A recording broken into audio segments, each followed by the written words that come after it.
In the summer of 1920, in the city of Boston, a small, smiling man promised to do the impossible. Give him your money, he said, and in just 90 days, he would hand it back to you doubled. Not 10%, not 20, 100% return in 3 short months, and for a few feverish weeks, it seemed to work. Thousands of ordinary people lined up to hand him their savings.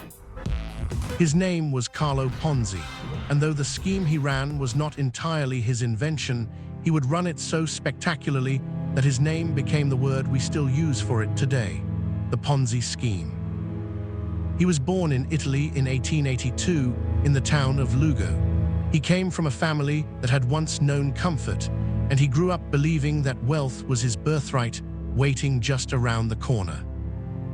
He drifted through university in Rome, spending his money on cafes and good clothes rather than lectures. By his early 20s, broke and restless, he boarded a ship bound for America. He arrived in Boston in 1903 with, by his own account, just a few dollars in his pocket and a head full of dreams. He had gambled the rest away during the long voyage across the Atlantic. For years, he scraped by. He washed dishes, waited tables, and was fired more than once for shortchanging the customers. America, it turned out, did not hand out fortunes to the impatient. He drifted north into Canada, to Montreal, where he found work at a bank that catered to Italian immigrants. The bank paid suspiciously high interest, funded not by profit, but by the deposits of new customers. It was his first close look at a simple, dangerous idea: pay the old investors with the money of the new ones. When the bank collapsed, Ponzi was left stranded and desperate. Desperate enough to forge a check. He was caught almost immediately and sentenced to 3 years in a Canadian prison. He told his mother in Italy that he had simply found a good job as a prison official. Freed, he crossed back into the United States and was promptly arrested again, this time for smuggling Italian immigrants across the border, another 2 years behind bars.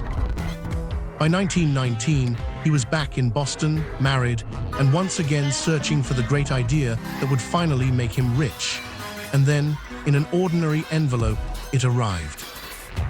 Inside was a letter from a contact in Spain. Tucked into, it was a small slip of paper called an international reply coupon. It was meant to let someone in one country prepay the return postage for a letter from another. And here Ponzi spotted something. The coupon had been bought in Spain, where the currency was weak, but it could be exchanged for stamps in America, where the currency was strong. In that gap, he saw a fortune. On paper, the logic was dazzling. Buy the coupons cheaply in struggling European economies, redeem them for more valuable American stamps, and pocket the difference.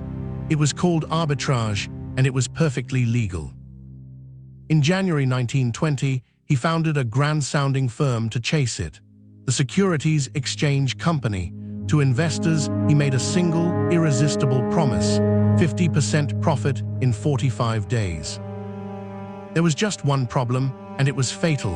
In reality, the scheme could never work at scale. To make the money he promised, he would have needed millions of coupons. There were barely any in circulation at all. The arbitrage was real, but tiny. The cost of shipping and redeeming the coupons ate up almost any profit. Ponzi almost certainly knew this. He pressed on anyway. Because he had stumbled back onto that same old, deadly trick from the Montreal bank. He did not need the coupons to make money. He only needed new investors to pay the old ones. And it worked. The first investors were paid exactly as promised, doubled in 90 days. They told their friends told everyone. In Boston, word spread like fire through dry grass. Police officers invested, priests invested, widows handed over their life savings, people mortgaged their homes to give Ponzi more. At its peak, money poured into his office at a rate of $1 million a week. Then $1 million a day. Clerks stuffed banknotes into desk drawers, into closets, into waste baskets, because they had run out of anywhere else to put it. The money came faster than they could count it. Ponzi became a star. He bought a mansion in the suburb of Lexington with air conditioning and a heated swimming pool. He rode through Boston in a chauffeured limousine, cheered like a returning hero. Immigrants saw in him the proof of the American dream. One of their own, who had arrived with nothing, now had everything. They did not just trust him, many of them loved him. But fortunes built on nothing cast long shadows, and one newspaper, the Boston Post, began to ask a simple question: where exactly was all this money coming from? A financial analyst named Clarence Barron studied the numbers and pointed out the obvious.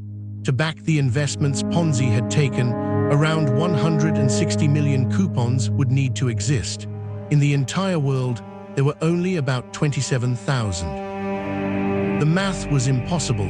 The Post printed it, and on a hot August morning in 1920, the fire turned to panic.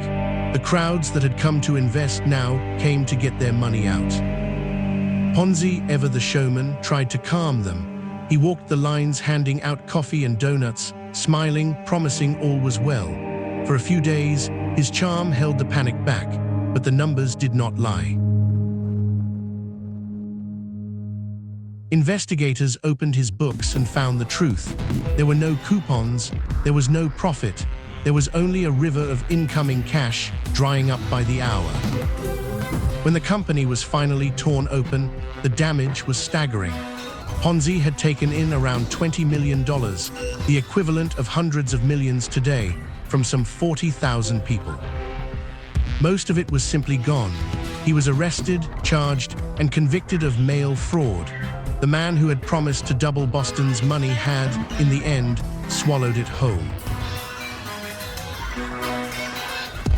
He spent years in prison. When he was released, he was deported back to Italy in 1934, an unwelcome celebrity. He chased new schemes, found new failures, and slowly faded from the spotlight. Charles Ponzi died in 1949 in a charity hospital in Rio de Janeiro, nearly blind and almost penniless. He left behind just enough money to pay for his own burial, and a single, unforgettable word. Today, every time a fraud collapses because new money was used to pay off the old, we reach for his name, the Ponzi scheme, a reminder that when a promise sounds too good to be true, it almost always is.